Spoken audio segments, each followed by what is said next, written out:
حضور نے ارشاد فرمایا کہ انا محمد صلی اللہ علیہ وسلم، انا احمد، انا ماہی، میں محمد ہوں، میں احمد ہوں، میں ماہی ہوں۔ ماہی کا معنی فرمایا جس سے کفر مٹتا ہے۔ میں حاشر ہوں، قیامت کے دن حشر میرے قدموں پہ ہوگا۔ پھر ارشاد فرمایا انا العاقب، میں عاقب ہوں، اور پھر اس کی خود ہی تشریح فرمائی عاقب وہ ہوتا ہے جس کے بعد کوئی نبی نہیں ہوتا۔ آخر بھی وہی ہے، اول بھی وہی ہے۔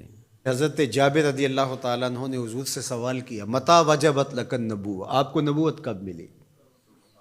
تو حضور نے اس کا جواب کیا دیا، کنت نبیا وآدم بین الماء والطین، میں اس وقت بھی نبی تھا جب آدم علیہ السلام کا خمیر تیار ہو رہا تھا۔ وہ مٹی اور پانی کے درمیانی مراحل میں تھے کہ میرے سر پہ نبوت کا تاج سجا ہوا تھا۔ اپنے وصف حضور نے خود بیان کیے، اور یہ حضور کا حق ہے، چونکہ حضور علیہ السلام سے پیار کرنا، حضور کی عظمتوں کو ماننا، حضور کی رفتوں کا اقرار کرنا، یہ تقاضۂ دین ہے، اس لیے حضور اس کو بیان کرنے پہ مامور ہیں، اس لیے بیان کرتے ہیں انا محمد، میں محمد ہوں۔ اور محمد کیا ہوتا ہے؟ یہ حمد سے ہے، حمد تعریف کو کہتے ہیں، خوبی بیان کرنے کو۔ تو محمد کا معنی ہوا الذی یحمد حمدا بعد حمد، چونکہ یہ باب تفعیل ہے۔ اور طلباء سے پوچھئے جو کم از کم خاصیت ابواب پڑھ چکے ہیں، وہ جانتے ہیں کہ تفعیل کے خواص میں سے ہے کہ وہ کثرت ماخذ چاہتا ہے، تحمید، کثرت حمد۔ صرف یصرف کا معنی پھرنا ہے، صرف یصرف تصریف کا معنی خوب پھرنا ہے۔ تو یہ تفعیل پہ جب کوئی بھی چیز لے کر آئیں گے تو اس کے معنی میں کثرت پیدا ہوتی ہے۔ تو حامدہ یحمدو کا معنی حمد کرنا ہے، اور حمدہ یحمد تحمید کا معنی خوب حمد کرنا ہے، اور اس سے محمد نکلا تو پھر اس کا معنی یہ ہوا الذی یحمد حمدا بعد حمد۔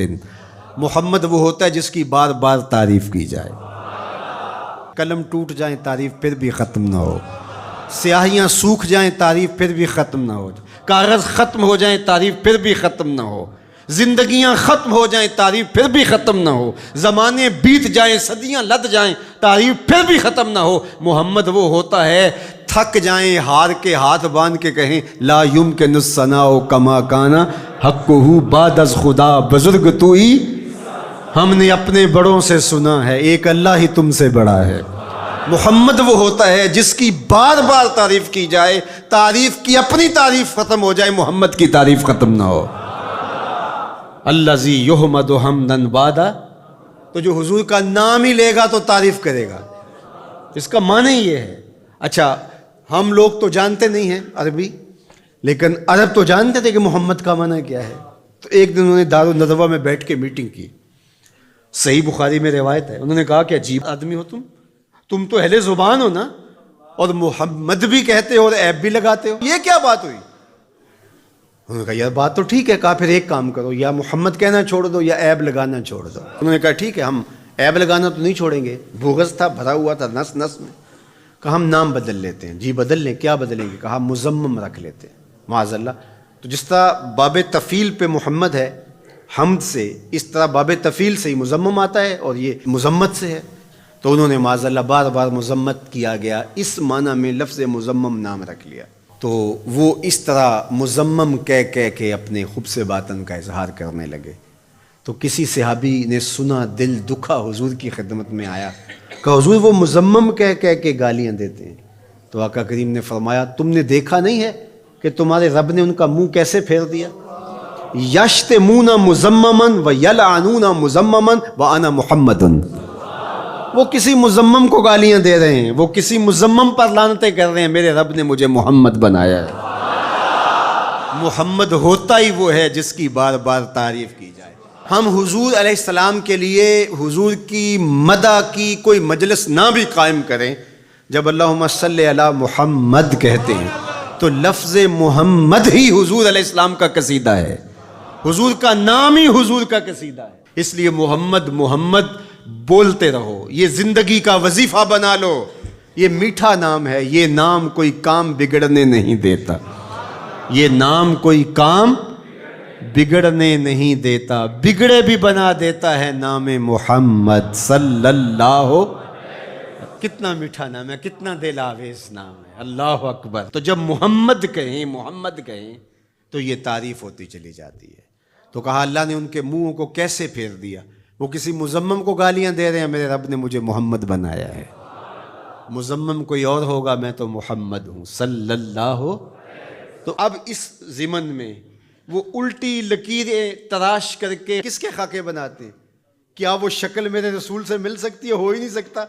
تو وہ کسی اور کے خاکے تراش رہے ہیں، میرے محبوب کا خاکہ تو تراشا ہی نہیں جا سکتا. خاکے کیسے تراشو گے؟ رخ مصطفیٰ ہے وہ آئینہ کہ اب اس سا دوسرا آئینہ، نہ کسی کی بزم خیال میں، نہ دکان آئینہ ساز میں. مثل تو تب بیان کرو گے مثال ہو تو، اس کی تو کوئی مثال ہی نہیں ہے. ڈھونڈو ڈھونڈو پوری کائنات، محمد کی مثال ہی نہیں ملے گی. رب نے تو اس پیارے کا سایہ بھی نہیں بنایا ہے. تو تم خاکے کہاں سے تراش لو گے؟ تم کسی مزمم کی بات کر رہے ہو. محمد محمد ہے، محمد محمد ہے. محمد کے خاکے تراشے نہیں جا سکتے، محمد کی شبیہ بنائی نہیں جا سکتی. رب نے کائنات میں ایک ہی محمد بنایا ہے. مثل او در عالم مقام متصور نیست، اس کی مثل بزم عالم میں ممکن ہی نہیں ہے. خدا نے وہ سچا ہی پن چھڑیا ہے جہدے وچ محمد نو ٹالیا سی. حسینہ جمیلاں دا منہ موڑ دیتا، محمد بنا کے قلم توڑ دیتا. یہ کس کی لکیریں تراش رہے ہیں؟ یہ کس کے خاکے بنا رہے ہیں؟ میرے محمد کو رب نے بے مثال بنایا ہے. کوئی مثل نہیں ڈھولن دی، کوئی مثل نہیں ڈھولن دی. چپ کر میرے علی اتھے جا نہیں بولن دی. یہاں تو لفظ بھی گنگ ہو جاتے ہیں، یہاں تو لفظ بھی ساتھ چھوڑ جاتے ہیں. تیرے جلووں کے آگے ہمت شرح و بیان رکھ دی. تیرے جلووں کے آگے ہمت شرح و بیان رکھ دی. زبان بے نگاہ رکھ دی، نگاہ بے زبان رکھ دی. جس نے دیکھا ہے وہ بول نہیں سکتی. حضرت عمر بن عاص رضی اللہ تعالیٰ عنہ، صحیح بخاری اٹھائیے، ان سے تابعی جا کے پوچھتے ہیں تو وہ رونے لگے، دیوار کی طرف رخ کر دیا اور روئے اور خوب روئے. اور پھر رخ پھیرا تو آنے والوں سے کہا کہ لو سئلت ان اصفہ ما اتقت، اگر تم مجھے یہ پوچھنے آئے ہو نا کہ حضور کیسے تھے، اللہ کی قسم میں طاقت نہیں رکھتا. یہ کون کہہ رہا ہے جو شام سویرے دیکھتا رہا؟ پیر وارث شاہ نے بھی قلم توڑ ہی دیا. جنہ ویکھیا نہیں او کرن گلاں، جنہ ویکھیا ہو تے بول دے نہیں. جنہ ویکھیا نہیں او کرن گلاں، جنہ ویکھیا ہو تے بول دے نہیں. جڑے محرم راز حقیقت دے او راز حقیقت کھول دے نہیں.